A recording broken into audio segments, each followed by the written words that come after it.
What is up, comic book fans, readers, collectors, cover lovers? Everyone is welcome here at Nerdy Geeks Comics, no matter how you collect. Today is Wednesday, July the 8th, 2026. You know what that means. It is New Comic Book Day. Happy New Comic Book Day. I hope you found everything you're looking for. This is a pretty nice new comic book day. I got some nice reads, some nice covers, some new number ones. Hopefully you grabbed everything. There were a couple of books that were supposed to come out today that were delayed, or at least delayed at my LCS because they didn't come in. So I'm going to be 2 books short, but it's still a pretty good new comic book day. I am more into the part where I have lowered my FOC. So you know, it's not going to be 40, 50 books like it used to be back in the day. I'm going to be somewhere around the 20s, I think. But it's still a new comic book day. So let's go ahead and get to my haul.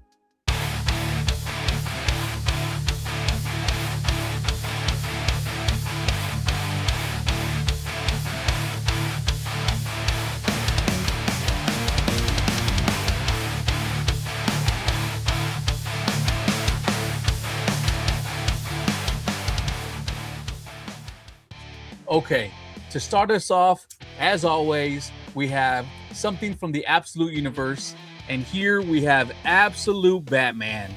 This is issue number 22. This cover was done by Nick Dragotta. This is cover A, and in this issue, we're gonna have the origin of Absolute Harley. Here we have cover B by Dan Quintanas, a really nice cover right here.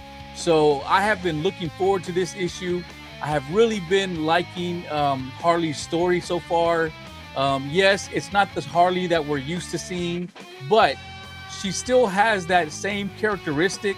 Alfred is calling her the, demon child and everything. So far, I'm actually liking her. And we're going to find out what her origin story is. Is she connected to Arkham? And then we're going to see what happens to Batman after confronting the Robins. So this will probably be the first book that I'm going to read this week. Next up, I have another Absolute title. Here we have Absolute Catwoman. This is issue number 2. This is cover A by Ben Gall, a really nice cover.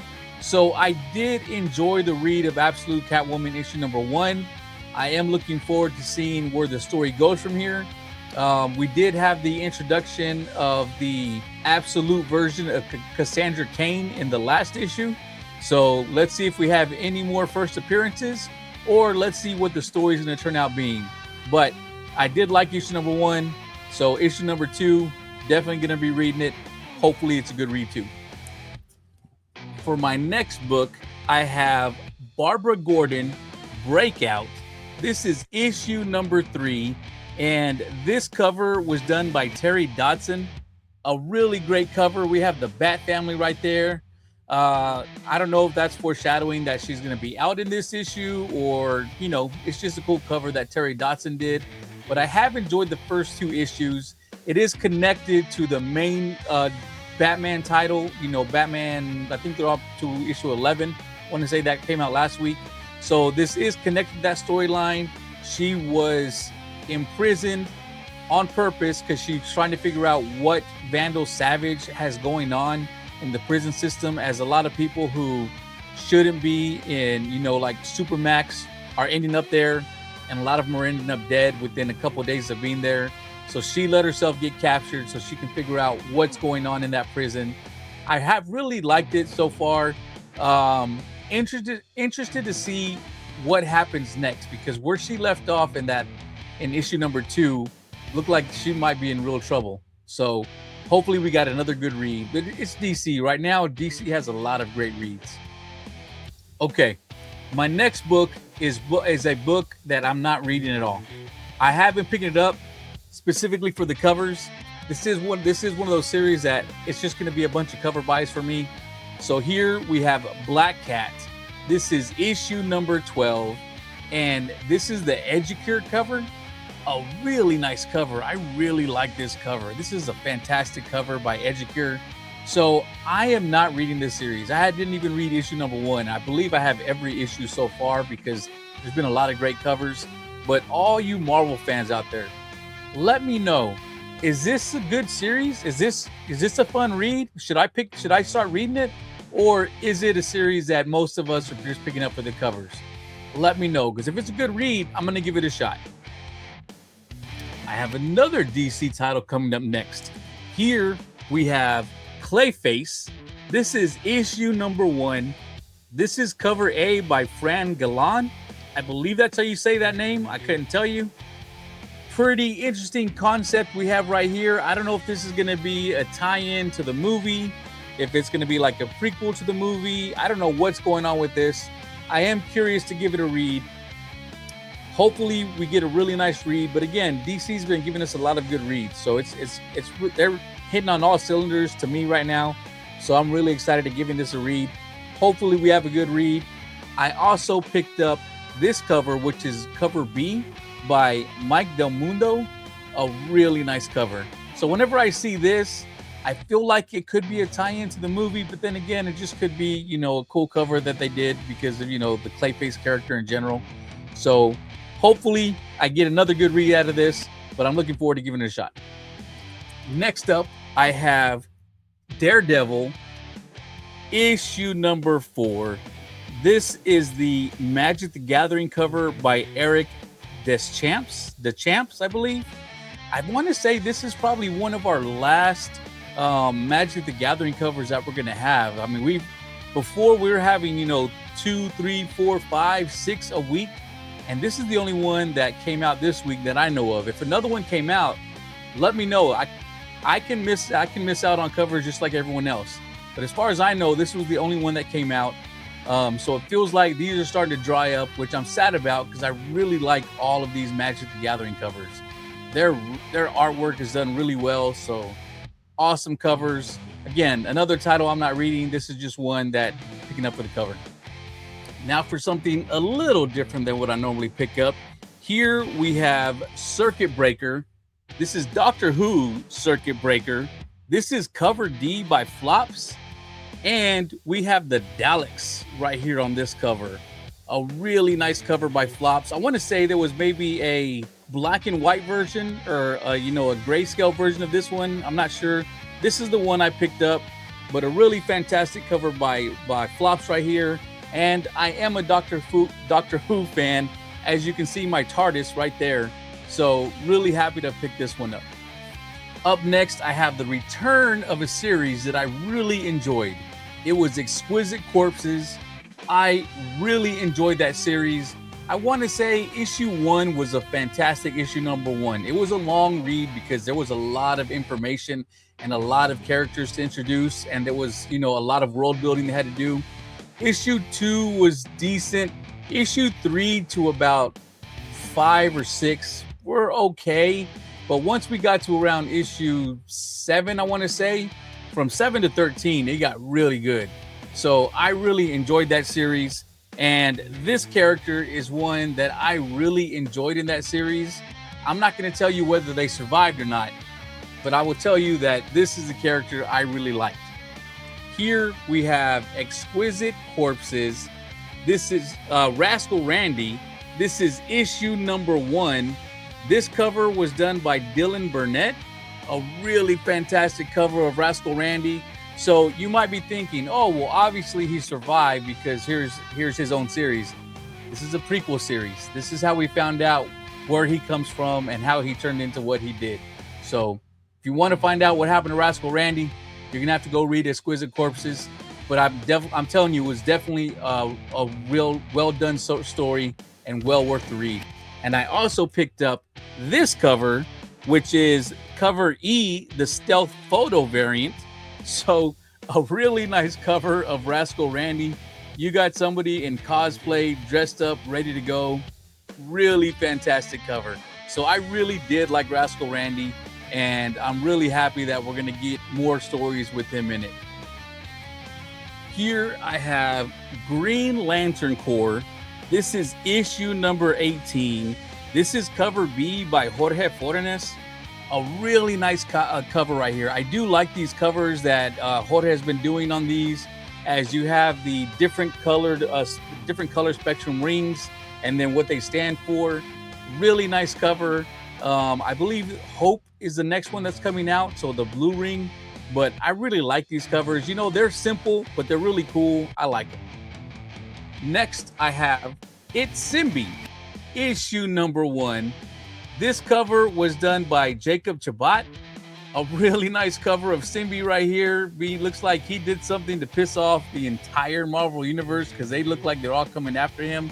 So I know a lot of people don't like these little, you know, character books of Symbie and Jeff the Land Shark, although Jeff does have a lot of people that like him. I do like these covers. I do like these characters. I feel like if we're going to get young readers into reading, we need these little characters like this. They can, you know, you can't get a 5 or 6 or 7-year-old to pick up Absolute Batman or, you know, Exquisite Corpses. We're going to need these type of characters. So I always try and pick these up. And whenever I have, you know, a little niece or nephew that, you know, is interested in comic books because they know I read them, you know, I can always give them something like this. They can read. Hopefully it gets them into the hobby. But that's why I try and support these and pick these up as often as I can. Speaking of Jeff the Land Shark, here I have It's Jeff.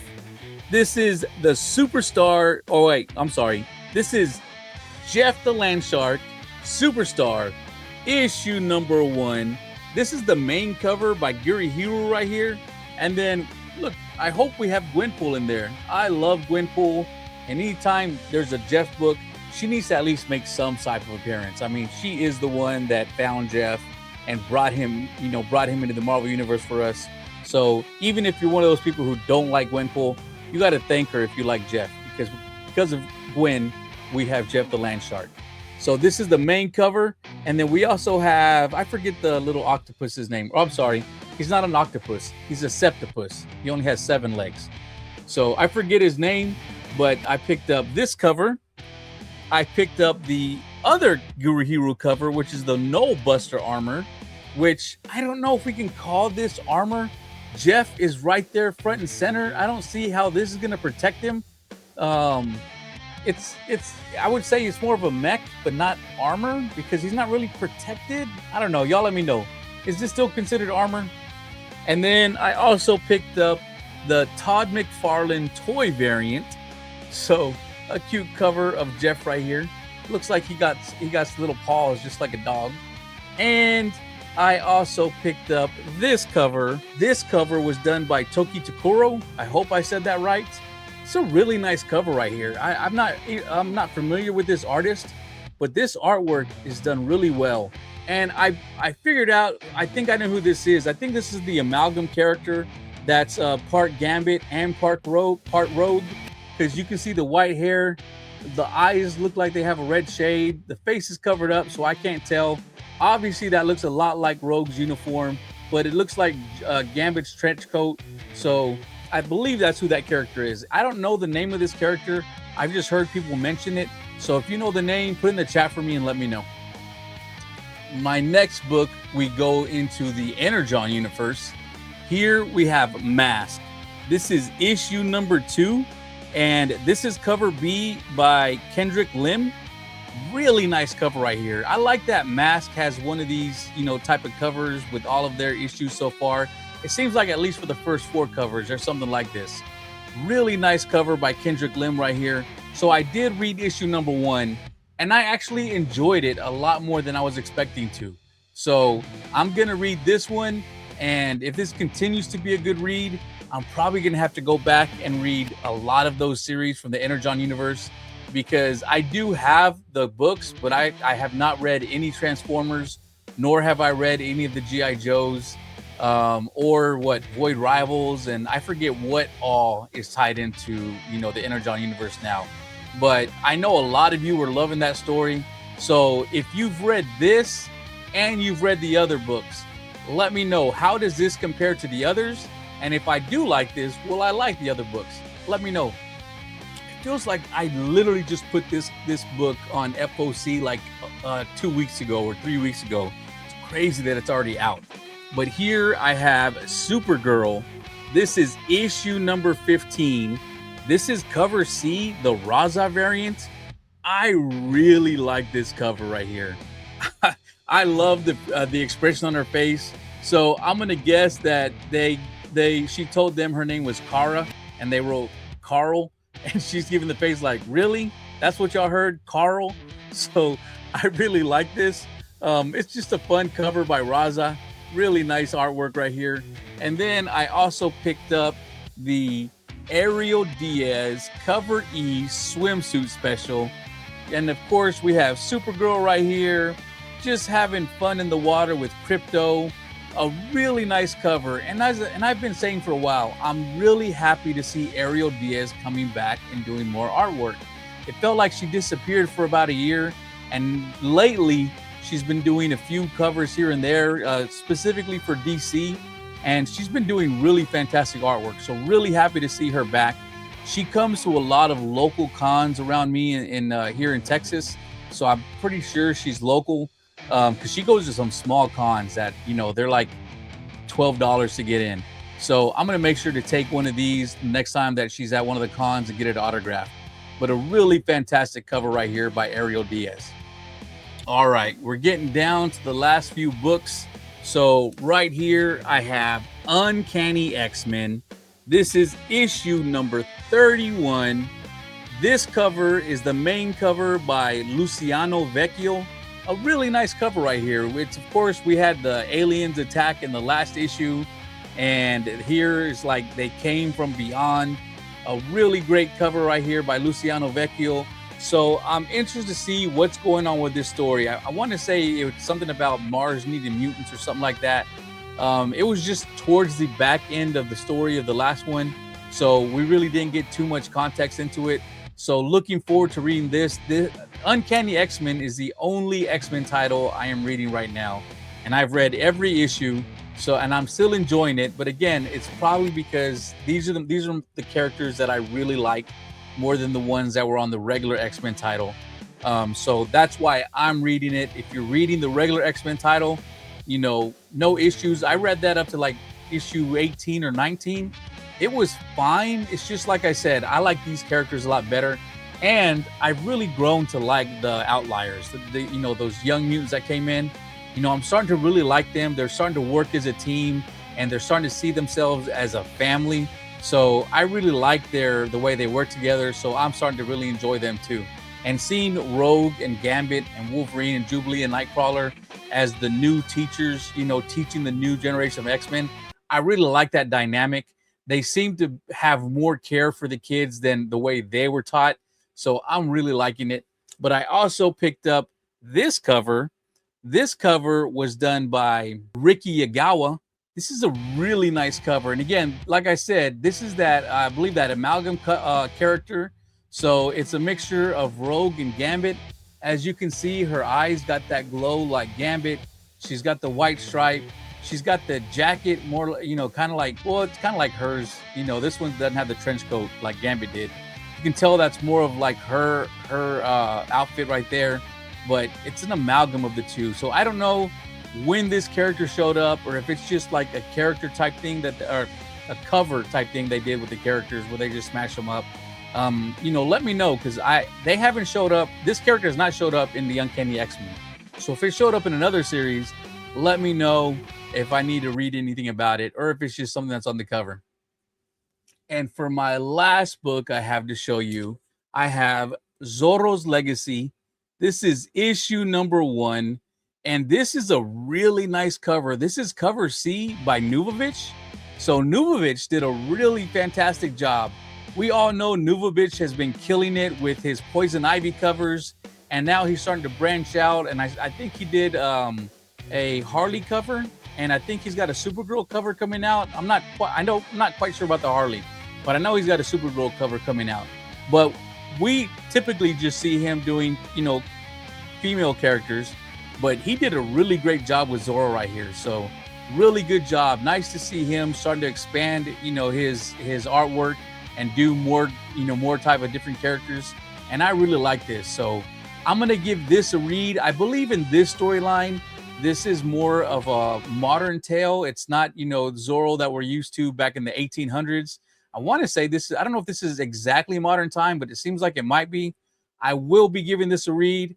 Hopefully I have a really good story with it. You know, it's been a while since we had, you know, a really good Zorro series. I am a fan of Zorro, so I will be giving this a read. And that's it. That's my last book. If you made it this far, please hit the like, hit the subscribe, click the bell for notifications. I put out my new comic book day every Wednesday, you know, early in the morning. I do my FOC video every Friday, and then my buddy Bruce will do his FOC video on Saturday. And then I usually do 2 live streams, Friday and Sunday.